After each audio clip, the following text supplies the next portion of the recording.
दुश्मनी, चोरी चकारी और राहजानी के केस आया करते थे। एक दिन सुबह सवेरे दो आदमी थाने में इत्तला लेकर आए कि गंदे नाले के पुल के नीचे एक इंसानी लाश पड़ी है। इसके बाद एएसआई उस लाश के पास गया और 2 घंटे बाद हांफता हुआ वापस थाने आ गया। एएसआई से पूछा, क्या बात है, तुम इतने परेशान क्यों हो? तो एएसआई ने जवाब दिया कि नाले से मिलने वाली लाश मोहतरम नाज़रीन, आज की वीडियो में मैं आपको दुर्रे शाह के बारे में बताने जा रहा हूँ। दुर्रे शाह की कहानी शुरू करने से पहले मैं आपको बताता चलूं कि इनकी कहानी मैंने रिटायर्ड डीएसपी आगा रियाज अहमद की किताब से ली है। आगा रियाज अहमद ने दुर्रे शाह के कत्ल की खुद तफ्तीश की थी और दुर्रे शाह के कातिल को भी पकड़ा था। मोहतरम नाज़रीन, दुर्रे शाह रहीमपुर गुजरात का रहने वाला था। दुर्रे शाह अपनी अच्छी सेहत और दलेराना वारदातों की वजह से पूरे इलाके में मशहूर था।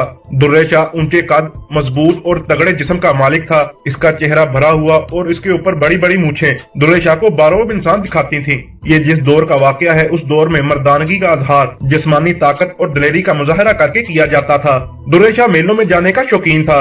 इसका मेलों में जाने का अंदाज बड़ा निराला होता था।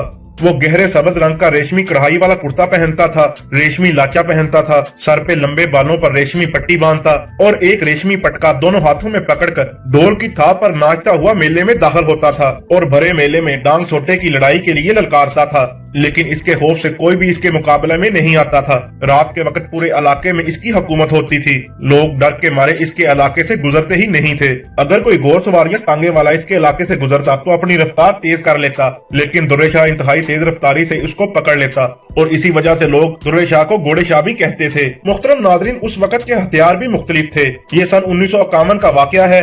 देहाती लोग एक बड़ी सी लाठी लेकर इसके एक सिरे पर लोहे का होल चढ़ाकर इस होल में शीशा पिघलाकर भर लिया जाता था और इसका वार इंतहाई खतरनाक होता था। इससे बढ़कर बर्छी और कुल्हाड़ी का वार होता था। उस वक्त के शौकीन लोग अपने पास खूबसूरत कुल्हाड़ियां रखते थे। कुल्हाड़ी और बर्छी से बढ़कर जो हथियार थे वो उस वक्त में जराइम पेशा लोग ही रखते थे। ये दरे की बनी बंदूकें होती थीं। इनके अलावा जगीरदार या सेठ लोग इंग्लैंड की बनी बंदूकें या पिस्तौल अपने पास रखते थे। नाज़रीन, गुजरात में जराइम की शरह हमेशा से ज्यादा रही है। उस वक्त में भी थाने में आए दिन लड़ाई झगड़े, कत्ल, दुश्मनी, चोरी चकारी और राहजानी के केस आया करते थे। एक दिन सुबह सवेरे 2 आदमी थाने में इत्तला लेकर आए कि गंदे नाले के पुल के नीचे एक इंसानी लाश पड़ी है। इसके बाद एएसआई उस लाश के पास गया और 2 घंटे बाद हांफता हुआ वापस थाने आ गया। एएसआई से पूछा, क्या बात है, तुम इतने परेशान क्यों हो? तो एएसआई ने जवाब दिया कि नाले से मिलने वाली लाश दुर्रे शाह की है। एएसआई से दोबारा तसल्ली करने पर उसने यही जवाब दिया कि जी सर, वो लाश दुर्रे शाह की ही है। एएसआई ने कहा, अभी दुर्रे शाह की लाश कांस्टेबल थाने लेकर आते होंगे। इसके बाद बेचैनी के साथ आगा रियाज लाश थाने में आने का इंतजार करने लग गए और इसी दौरान एएसआई गफार से लाश की मुतल्लक मालूमात हासिल की, जिस पर एएसआई गफार ने बताया कि दुर्रे शाह को कत्ल किया गया है और लाश पर बर्छी या कुल्हाड़ी के निशानात मौजूद हैं। इसके बाद लाश थाने आ गई और मैंने पहली नजर में ही पहचान लिया कि ये दुर्रे शाह की लाश है। दुर्रे शाह को कुल्हाड़ी के 3 से 4 वार करके कत्ल किया गया था। इसके बाद दुर्रे शाह की जेबों की तलाशी ली गई, जिसमें कुछ छोटे नोट निकले जो भीगे हुए थे। इसके बाएं हाथ में सोने की अंगूठी भी मौजूद थी और इस बात से ये जाहिर होता था कि इसे लूटने के लिए कत्ल नहीं किया गया था, बल्कि ये किसी दुश्मनी का नतीजा है। जरूरी कार्रवाई के बाद लाश को पोस्टमार्टम के लिए भिजवा दिया गया। आगा रियाज अपनी किताब में लिखते हैं कि मैं बहुत परेशान था कि दुर्रे शाह जैसे नामी ग्रामी इंसान को किसने कत्ल कर दिया। बड़े बड़े गुंडे इससे डरा करते थे, यहाँ तक कि पुलिस वाले भी इस पर सोच समझ कर हाथ डालते थे और इसी वजह से एएसआई गफार भी परेशान वापस आया था। दुर्रे शाह बेशक ताकतवर आदमी था, लेकिन मैंने इसकी तफ्तीश करके इसके कातिल को पकड़ना था। आगा रियाज लिखते हैं कि मेरा ख्याल है कि दुर्रे शाह किसी जराइम पेशा आदमी के हाथों कत्ल हुआ है।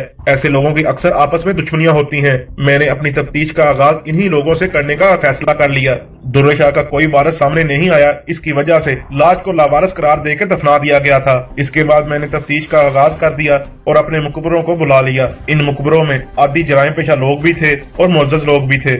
मैंने अपने मुखबरों को कहा कि ये मालूम करने की कोशिश करें कि दुर्रे शाह की किस किस के साथ दुश्मनी थी और इसके साथ ये भी मालूम करें कि दुर्रे शाह का इन पिछले दिनों में किसी के साथ झगड़ा हुआ है। एक बार इस केस का कोई मामूली सा सिरा भी मेरे हाथ आ जाए तो ये केस आसान हो जाए। मुखबर समझते थे कि हमने अपनी मालूमात कैसे और कहां से लेनी है। अगले ही दिन मुखबर अपनी रिपोर्टें लेकर मेरे पास आए और दुर्रे शाह के कत्ल होने के चंद दिन पहले की खबरें मुझे लाकर देने लगे, लेकिन इनमें से कोई भी ऐसी खबर नहीं थी जिससे ये तासुर लिया जाए कि दुर्रे शाह का कत्ल इस वजह से हुआ है। फिर एक और मुखबर आया। ये मेरा बहुत कामयाब मुखबर था। वैसे तो ये जराइम पेशा था और छोटे मोटे जराइम करता था, लेकिन ये जबान का जादू चलाना जानता था और लोगों के घरों के अंदर से भी बेद निकाल लाता था। इसने जो बात बताई तो मुझे ऐसा लगा कि इसने दुर्रे शाह के कातिल को मेरे सामने लाकर खड़ा कर दिया है। इस मुखबर ने कहा कि दुर्रे शाह में बहुत सी खामियां थीं। इसके अलावा ये देसी शराब भी पीता था और तवाइफ बाजी का भी शौकीन था। उस वक्त की एक तवाइफ दिलरुबा इसको बहुत पसंद थी और दुर्रे शाह उस तवाइफ पर दिल खोल के पैसा उड़ाता था। जब वो दिलरुबा के पास कोठे पे चला जाता था तो फिर उसके बाद किसी और को कोठे पर नहीं आने देता था। ये बात मशहूर थी कि दुर्रे शाह और दिलरुबा एक दूसरे को पसंद करते हैं और ये नौबत इश्क तक जा पहुंची है। कत्ल से 2 हफ्ता पहले दुर्रे शाह अपने साथियों समेत दिलरुबा के कोठे पर गया तो वहाँ पर एक और बदमाश रंगू पहले से बैठा हुआ था। रंगू और दुर्रे शाह की आपस में सख्त जंग चल रही थी, लेकिन दोनों में से कोई भी खुलकर सामने नहीं आया था। मुख्तसर ये कि रंगू दुर्रे शाह से दबने वाला आदमी नहीं था। दुर्रे शाह के आने से रंगू की महफिल खराब हो गई। इसके बाद रंगू ने दिलरुबा से कहा कि वो नाच गाना जारी रखे और किसी की परवाह ना करे, लेकिन दिलरुबा ने मादरत कर ली और कहा कि शाहजी के आने पर महफिल रोक दी जाती है। जिस पर रंगू ने कहा कि ये तवाइफ का कोठा है, किसी शाह का डेरा नहीं। मैं यहाँ पहले से आया हूँ, शाहजी को कहो बाद में आ जाए। इसके बाद दुर्रे शाह को गुस्सा आ गया और दुर्रे शाह ने चाकू निकाल कर रंगू के गले पर रख दिया और कहा चुपचाप यहाँ से चले जाओ वरना एक ही झटके में गर्दन काट दूंगा। रंगू डरने वाला आदमी नहीं था, लेकिन उस वक्त चाकू अपने गले पर देखकर डर गया और चुपचाप वहां से चला गया। रंगू को इस बेइज्जती का बड़ा दुख था। इसको इसके साथियों के सामने दुर्रे शाह ने दिलरुबा के कोठे से जलील करके बाहर निकाल दिया था। रंगू ने कसम खाई थी कि इस बेइज्जती का बदला जरूर लूंगा। मुकबर ने ये सारी बातें रंगू के एक साथी से मालूम की थी। इसके बाद रंगू को थाने बुलवाया गया। मैंने रंगू से पूछा कि तुम्हें मालूम है कि दुर्रे शाह कत्ल हो गया है? जिस पर रंगू ने कहा हाँ सरकार, उड़ती उड़ती खबर सुनी तो है। मैंने रंगू से पूछा तुम्हारा क्या ख्याल है, ऐसे जबरदस्त आदमी को कौन कत्ल कर सकता है? जिस पर रंगू ने कहा मैं क्या कह सकता हूँ सरकार, हो सकता है इसकी किसी के साथ दुश्मनी हो। जिस पर मैंने कहा कि तुम्हारी और दुर्रे शाह की भी तो दुश्मनी थी। जिस पर रंगू घबरा गया और नजरें चुराने लगा। रंगू की समझ में नहीं आ रहा था कि मैं क्या जवाब दूं। फिर कुछ देर बाद रंगू ने कहा मेरी इसके साथ क्या दुश्मनी होनी थी? दुर्रे शाह से सब डरते थे और मैं भी इससे बच के रहता था। इसके बाद मैंने रंगू से सख्ती की और कहा कि सीधी बात बताओ, तुम्हारी इसके साथ दुश्मनी थी कि नहीं? जिस पर रंगू ने जवाब दिया नहीं सरकार, मेरी इसके साथ कोई दुश्मनी नहीं थी। इसके बाद मैंने हाथ में डंडा उठाकर इसको सख्ती से पूछा कि दिलरुबा के कोठे पर क्या हुआ था। इसके बाद कुछ मैंने और सख्त बातें की जिससे वो घबरा गया। रंगू के वहमो गुमान में भी नहीं था कि मुझे इस बात का इल्म हो सकता है। फिर मैंने रंगू को कहा कि तुम अपनी जुबान के पक्के हो, तुमने दुर्रे शाह को कत्ल करने की कसम खाई थी और तुमने दुर्रे शाह को कत्ल करके अपनी कसम पूरी कर ली। जिस पर रंगू ने कहा यह गलत है, मैंने ऐसा कुछ नहीं किया। वो चीख चीख कर कसमें खाकर अपनी बेगुनाही का यकीन दिलाने लगा। मैंने उसे कहा कि इकबाली बयान दे दो और मुझसे फायदा ले लो। मैंने इसे फिसलाने के लिए लालच दिया। मैंने इससे कहा कि मरने वाले से दुनिया तंग थी, तुमने इसे मारकर सवाब का काम किया। मैं केस कमजोर तैयार करूंगा जिससे फायदा उठाकर तुम्हें जज बरी कर देगा। लेकिन रंगू रोने लगा और कसमें खाने लगा कि मैंने दुर्रे शाह को कत्ल नहीं किया। रंगू ने दिलरुबा के कोठे पर होने वाली लड़ाई का भी इतराफ कर लिया और ये भी कहा कि मैंने कसम खाई थी कि मैं दुर्रे शाह को कत्ल करूंगा, लेकिन मैंने उसे कत्ल नहीं किया। इसने कहा कि मैं छोटे मोटे जराइम जरूर करता हूँ, लेकिन कत्ल जैसा बड़ा जुर्म नहीं किया। मैंने इससे बहुत जिरा की और घुमा फिराकर अपने मतलब की बात इसके मुंह से निकलवाने की कोशिश भी की, लेकिन वो इतना कच्चा नहीं था कि मेरे चक्कर में आ जाता। मुझे यकीन हो चुका था कि कत्ल रंगू ने ही किया है और इस वजह से मैंने इस पर तशद्दुद करने का फैसला भी कर लिया था। इसके बाद मैंने एएसआई गफार से कहा कि इसे ले जाओ और इससे इकबाली बयान लो। एक दिन गुजर गया। अगले दिन मैं दोबारा थाने आया और एएसआई को बुलाकर पूछा कि रंगू ने इकबाली बयान दिया है कि नहीं। जिस पर एएसआई गफार ने कहा कि वो तो पत्थर बन गया है सर, वो इनकार पर डटा हुआ है और बेपनाह तशद्दुद बर्दाश्त कर रहा है। इसके बाद मैंने रंगू को बुलवाया। रंगू की हालत मार खा खाकर बहुत बुरी हो चुकी थी। इसके बाद मैंने रंगू से कहा कि इकबाली हो जाओ और जान छुड़ाओ रंगू, अगर तुम इकबाली ना हुए तो मैं तुम्हारी खाल उतार दूंगा। जिस पर रंगू ने कमजोर सी आवाज से कहा आपके पास अख्तियार है सरकार, आप मेरी खाल उतार सकते हैं, लेकिन मैं किसी और का किया हुआ कत्ल अपने साथ नहीं लूंगा। मैंने अभी तक जितनी तफ्तीश की थी इसमें एक रंगू ही था जिस पर शक किया जा सकता था कि इसने ही दुर्रे शाह को कत्ल किया है। इसके बाद मैंने रंगू को हवालात में भिजवा दिया और नए अमकानात पर गौर करने लगा। अगर रंगू और दुर्रे शाह के झगड़े को एक तरफ रख दिया जाता तो दुर्रे शाह का कत्ल एक अंधा कत्ल बन जाता। कत्ल की तफ्तीश में सबसे पहले कत्ल की वजह मालूम करना जरूरी होता है। इस वक्त तक रंगू के पास दुर्रे शाह को कत्ल करने की एक माकूल वजह थी। इसके बाद मुझे ख्याल आया कि मुझे दिलरुबा से भी तफ्तीश करनी चाहिए। इसके बाद मैं दिलरुबा के कोठे पर पहुंचा। इन्होंने मेरी बहुत खुशामद की और मेरे लिए खाने का इंतजाम करने लगे। मैंने इनको मना कर दिया और कहा कि दिलरुबा को बुलाओ, मैंने उससे तफ्तीश करनी है। जिस पर दिलरुबा की मां ने कहा कि वो अभी सोकर उठी है, वो नहा धोकर तैयार होकर आपके सामने पेश होती है। जिस पर मैंने गुस्से से कहा कि मैं उसका मुजरा सुनने नहीं आया और मेरे पास फालतू टाइम नहीं है, मैं यहाँ सरकारी ड्यूटी पर आया हूँ, इसलिए फौरन अपनी बेटी को जिस हाल में भी वो है यहाँ लेकर आओ, वरना मैं थाने बुलाकर तफ्तीश करूंगा। इसने मेरा गुस्सा देखा तो फौरन कमरे से निकल गई और चंद मिनट बाद एक नौजवान लड़की को लेकर मेरे पास आ गई। इसके बाद इसकी माँ को मैंने कहा कि तुम इसको छोड़कर कमरे से बाहर चली जाओ। वो ना चाहते हुए भी दिलरुबा को अकेला छोड़कर कमरे से बाहर चले गई। इसके बाद मैंने इधर उधर की बातें की। मेरा ख्याल था कि इसकी झिझक उतारने के बाद अपने काम की बात करूंगा, लेकिन दिलरुबा ने कहा कि मैं जानती हूँ कि आप क्यों आए हैं। मैंने हैरान होकर पूछा कि तुम क्या जानती हो। उसने कहा कि आप शाह जी के मुतल्लक बात करने आए हैं, आप उनके कत्ल की तफ्तीश कर रहे हैं। जिस पर मैं समझ गया कि वो दुर्रे शाह को शाह जी कह रही है। दुर्रे शाह ऐसा नामी ग्रामी बदमाश था कि इसके कत्ल की खबर पूरे गुजरात में फैल चुकी थी। दिलरुबा की उदासी देखकर मैंने अंदाजा लगाया कि इसकी दुर्रे शाह के साथ जज्बाती वाबस्तगी पैदा हो चुकी थी। मैंने इसकी इसी जज्बाती कमजोरी का फायदा उठाने का फैसला कर लिया। मैंने कहा कि मैंने सुना है कि वो बाकायदगी से यहाँ आता था, वो बहुत अच्छा इंसान था। जिस पर दिलरुबा ने कहा कि वो मेरे कहने पर बदमाशी छोड़ने का फैसला कर चुका था। अगर वो कत्ल न होता तो मैं इसके साथ शादी का फैसला कर चुकी थी। इसके बाद वो रोने लगी। कुछ देर रोने के बाद मैंने उससे कहा कि मैं तुम्हारे शाह जी के कातिल को पकड़ना चाहता हूँ, लेकिन इसके लिए मुझे तुम्हारी मदद की जरूरत है। वो तुम्हारे साथ अपने दिल की हर बात करता होगा। तुम सोच के बताओ कि कभी इसने तुम्हारे साथ कोई ऐसी बात की थी कि इसकी किसी के साथ दुश्मनी थी या इसका किसी के साथ लड़ाई झगड़ा हुआ हो।